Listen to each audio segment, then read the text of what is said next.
Hey guys, welcome to say something. ఈరోజు సే సంథింగ్లో మనం ప్రపంచ కుబేరుల్లో ఒకడైన వారన్ బఫెట్ గురించి తెలుసుకుందాం. డబ్బు మనిషిని సృష్టించదు, మనిషే డబ్బుని సృష్టించాడు అన్న సూత్రాన్ని పాటిస్తే అందరూ డబ్బుని సృష్టించడం కష్టమేమీ కాదు. అవరోధాలు, అవకాశాలు వేరువేరు కాదు, ఓ గొప్ప విజయానికి స్వాగత ద్వారాలే అన్న విషయం బఫెట్ జీవితం చూస్తే అర్థమవుతుంది. విద్యానంతరం బఫెట్ 1951-54లో ఒమహాలోని బఫెట్ పార్క్ అండ్ కోలో ముదుపు విక్రయదారుడిగా పనిచేశాడు.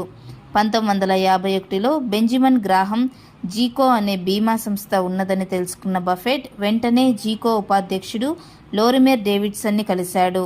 వారిద్దరూ బీమా వ్యాపారాన్ని గురించి కొన్ని గంటల పాటు చర్చించారు. ఆ సమయంలో లోరిమెర్ డేవిడ్సన్ బఫెట్కి ప్రభావితుడయ్యాడు. అప్పటికే ఆర్థిక రంగంలో హెచ్చుతగ్గులను, మెలకువలను తెలుసుకున్న బఫెట్ ఒమహాకు తిరిగి వచ్చి స్టాక్ బ్రోకర్గా పనిచేస్తూనే నెబ్రాస్కో విశ్వవిద్యాలయంలో రాత్రి తరగతుల్లో పొదుపు సూత్రాలను బోధించాడు. అయితే బఫెట్ విద్యార్థులు తనకంటే రెట్టింపు వయసు వాళ్ళు, తనకన్నా ఎక్కువ వయసు ఉన్న వారికి ఆర్థిక పాఠాలు చెప్పాడంటే బఫెట్ ఎంత మేధావో అర్థమవుతోంది. 1952లో బఫెట్ సుసాన్ థామ్సన్ని వివాహం చేసుకున్నాడు. వారికి Susan Alice Buffett, Howard Graham Buffett, Peter Andrew Buffett సంతానం. బఫెట్ బెంజమిన్ గ్రాహం భాగస్వామ్యంలో ఉద్యోగం చేయడానికి అంగీకరించాడు. బఫెట్ మొదటి ఆదాయం సంవత్సరానికి $97,000. అయితే బఫెట్కి గ్రాహంతో పనిచేయడం ఇష్టం లేక తన భాగస్వామ్యాన్ని ఆపివేశాడు. ఆ సమయంలో బఫెట్ వ్యక్తిగత నిల్వలు $174,000 కన్నా ఎక్కువ. అంతేకాకుండా బఫెట్ పార్ట్నర్ ప్రైవేట్ లిమిటెడ్ అనే ఒక పొదుపు భాగస్వామ్య వ్యాపారాన్ని ప్రారంభించారు. స్వశక్తి, సంకల్ప బలంతో ఆర్థికంగా ఎదిగిన బఫెట్ 2006లో తన యావదాస్తిని ధార్మిక సంస్థలకు ఇచ్చేయాలని అనుకున్నారు. బిల్ గేట్స్ పేద పిల్లల చదువు, ఆరోగ్యం కోసం కృషి చేస్తున్నారని, ఇంతకన్నా గొప్ప కార్యం ఏముంటుందని బఫెట్ తన ఆస్తిలో 83% బిల్ అండ్ మెలిండా ఫౌండేషన్కి చెందాలని ప్రకటించారు. అది దాదాపు $30.7 బిలియన్లు. చరిత్రలో అది అతిపెద్ద విరాళము. అంతేకాకుండా బఫెట్ సామాజిక కార్యక్రమాల్లో పాల్గొంటూ తన సహృదయాన్ని, మానవత్వాన్ని చాటుతూ అంతర్జాతీయ స్థాయిలో పేరు పొందారు. 2007లో తన వ్యాపారాలను చూసుకోవడానికి ఒక యువ వారసుడు కావాలని ప్రకటించారు. జీకోలో ముదుపులను చూసుకునే లవ్ సింప్సన్ని వారసుడిగా ఎంచుకున్నాడు. అయితే సింప్సన్ బఫెట్ కన్నా 6 సంవత్సరాలు మాత్రమే చిన్నవాడు. 2008లో బఫెట్ ఫోర్బ్స్ ప్రకారం $62 బిలియన్ మరియు యాహూ ప్రకారం $58 బిలియన్ కలిగి అప్పటి వరకు ఉన్న బిల్ గేట్స్ని తోసిపుచ్చి ప్రపంచంలో అత్యధిక ధనవంతుడయ్యాడు. 2008లో బఫెట్ యొక్క లావాదేవీలన్నీ విపరీతమైన మార్కెట్ నష్టాలలో నడిచాయి. మార్చి 2009లో దూరదర్శన్ ముఖాముఖిలో బఫెట్ ఆర్థిక వ్యవస్థ శిఖరం నుంచి పడిపోయిందని చెప్పారు. 1970లో ఉన్న నిరుద్యోగం మరియు ద్రవ్యోల్బణం తిరిగి చూస్తామేమో అని బఫెట్ అన్నారు. 1977 నుంచి సుసాన్, బఫెట్ భార్య, బఫెట్ విడివిడిగా జీవించడం మొదలుపెట్టారు.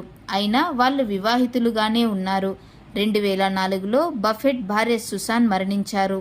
2006 తన 76వ పుట్టినరోజు నాడు తన చిరకాల స్నేహితురాలు, బ్రహ్మచారిణి అయిన 66 సంవత్సరాల అస్ట్రిడ్ మింగ్స్ను వివాహం చేసుకున్నారు. 2006లో వార్షిక వేతనం సుమారు $1,00,000 మరియు 2008 మూల వేతనంతో కలుపుకొని మొత్తం $170,000 జీతాన్ని బఫెట్ గడించాడు.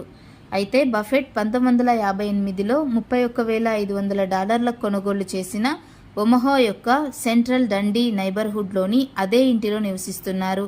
ఇవాళ దాని విలువ $7,00,000. బఫెట్ ఇప్పటికీ నోకియా ఫ్లిప్ ఫోన్నే వాడుతున్నారు.